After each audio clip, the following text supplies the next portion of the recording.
Good morning, everyone. Thank you so much for signing in this morning. We're going to continue with lesson 15 today.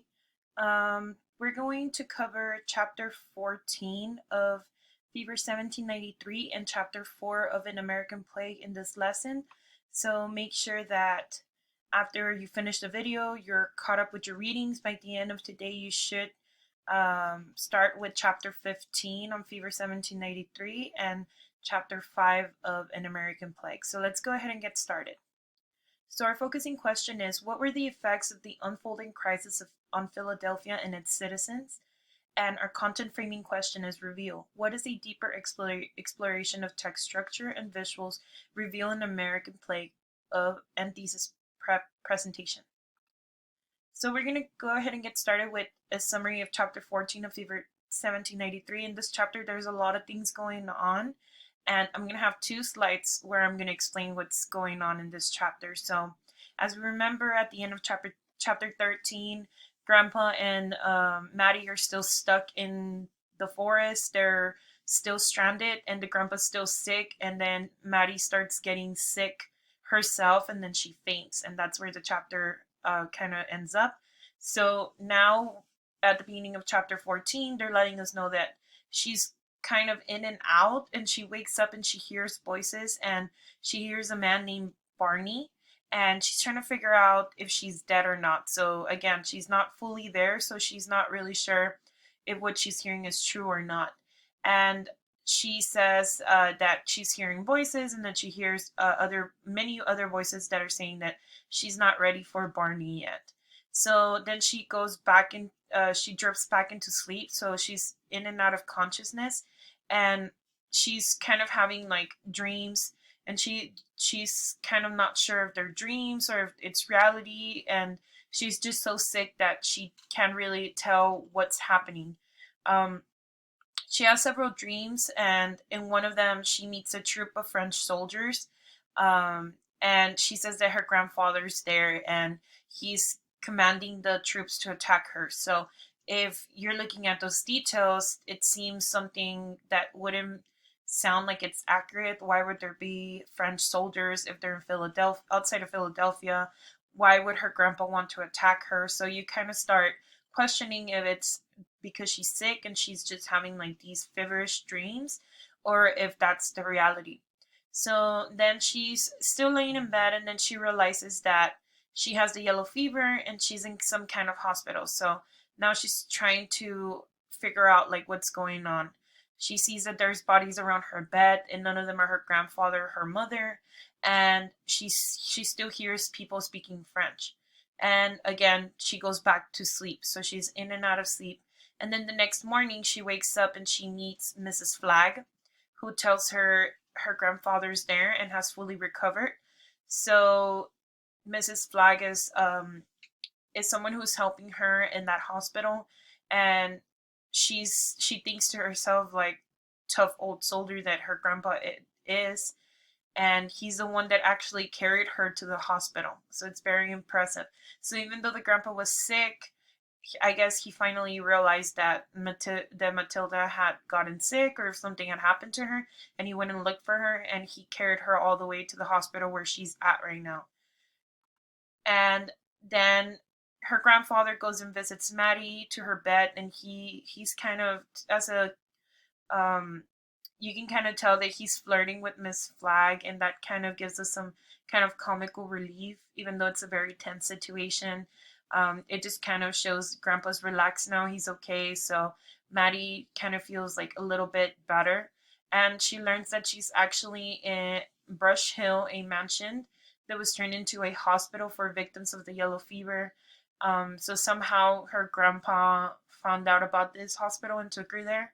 And even though this place had a bad reputation because it wasn't being ran by the government, Mrs. Flagg informs Maddie that the hospital is being taken over by Stephen Gert, a French merchant, an importer, and a banker who has set the hospital right. So this new person, this French man, has taken over, who's not necessarily a doctor, but he has a lot of knowledge and a lot of power, and he starts running this hospital. And then Mrs. Flagg explains that the French doctors have a very different method of treating patients. So when they mean that, it means that they're treating the way that they're sick in a different way. So if maybe um, one doctor would treat a flu with medicine, maybe another one would recommend cold showers. So those are methods. So different ways that they're trying to make you feel better. And instead, so what the French doctors are doing, if you remember at Maddie's mom, what they were doing, because she was diagnosed with the yellow fever, they started like taking out blood out of her body, and that's called bloodletting. And the French doctors that are treating Maddie and the grandpa oppose those, so they don't want them to get their blood taken out. They recommend for they go against Mr. Dr. Rush, which is the one that was treating the mom, and instead they insist in bed rest. So that means like just laying there and just kind of relax and just sleep it out until you feel better. So then the grandfather reveals that he has gone back to Philadelphia for that they've been out of Philadelphia for 5 days. So starting from the day that they were left on the side of the road, it's been 5 days ever since then. And while Matilda is recovering, he did go back to the coffee house to check up on the coffee house to make sure that things were okay and that try to figure out where the mom was, but he wasn't able to find her. And he just speculates that the mother is probably with the Ludingtons in the country. So he's trying to be positive. He hopes that she's out in the country and she's out of the city and she's feeling better. And he's he's trying to send her a letter to see where she's at. And in the end, it just kind of leaves off with Maddie just resting. So that's what's happening in chapter 14. So what did you notice about the effects of the crisis in Philadelphia or its citizen in chapter 14?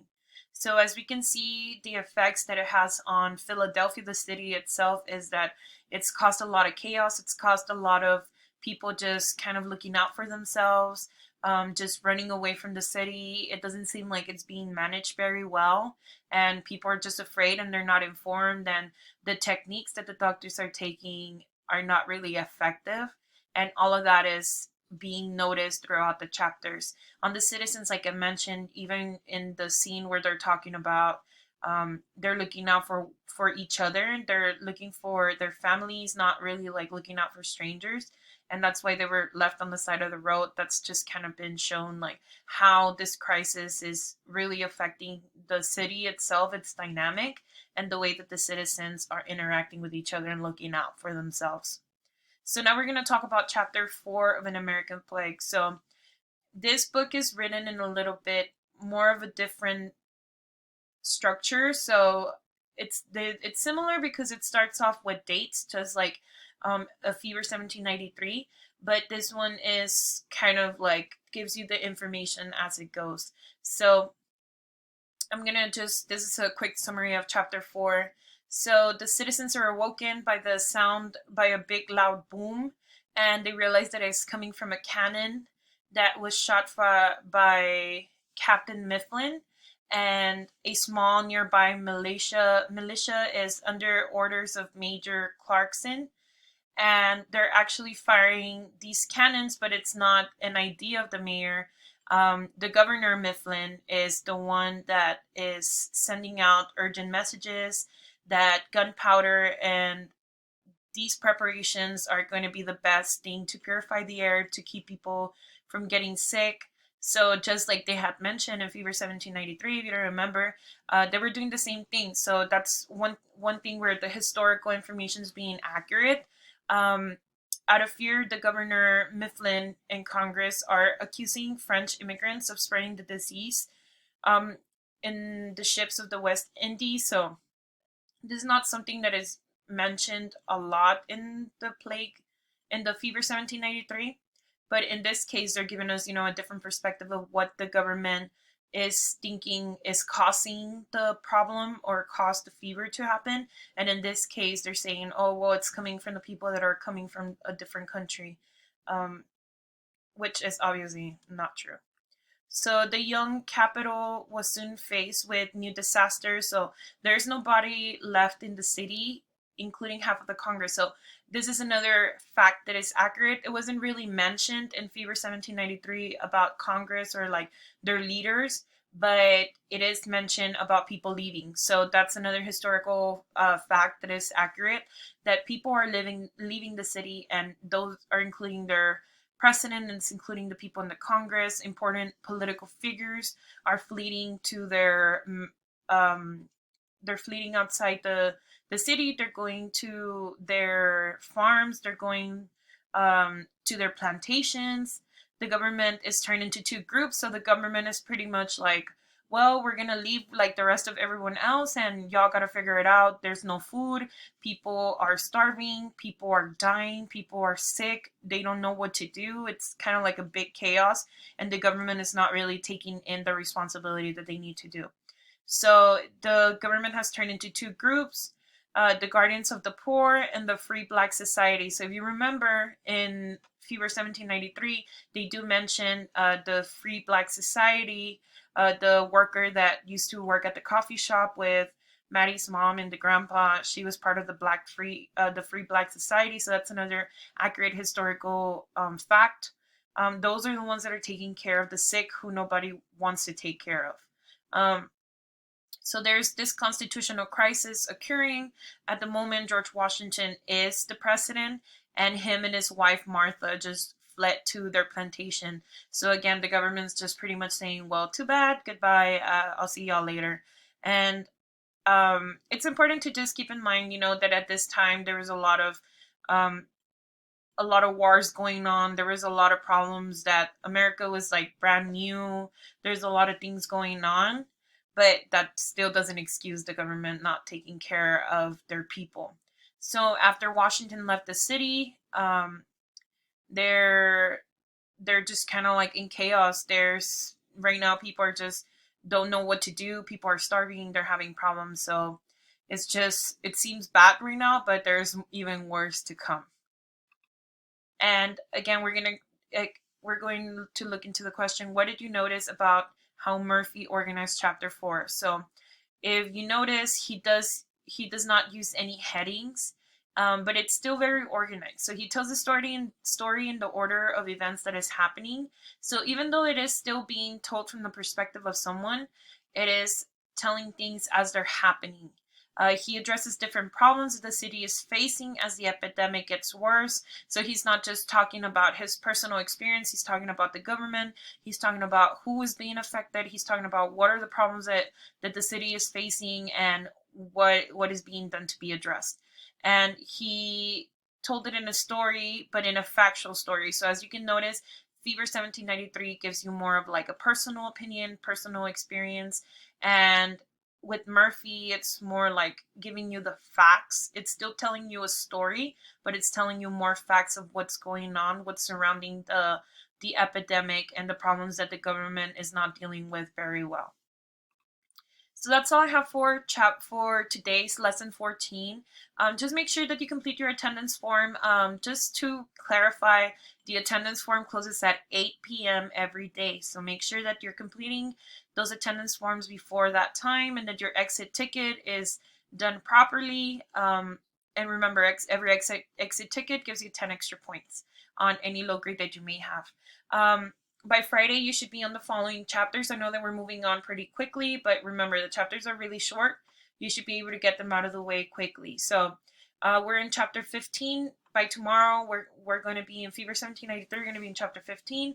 And in An American Plague, we're going to be in chapter 5. Also, a lot of you have been mentioning that you want an extra boost on your grade, and of course I'm here to help. So I'm going to be posting 2 extra credit assignments on Friday, so you can work on them over the weekend, and hopefully those can replace some low grades that you have. So remember, just the highest grade you can get is a 75. So if you get 100 on the assignment, then that equals to a 75 on the grade book. But just stay motivated, keep working hard, keep logging in, keep everyone accountable. Make sure that you're keeping up with your stuff, and that you're reaching out to me if you have any questions. Hope everyone has a wonderful Thursday, and I'll see you guys tomorrow. Bye.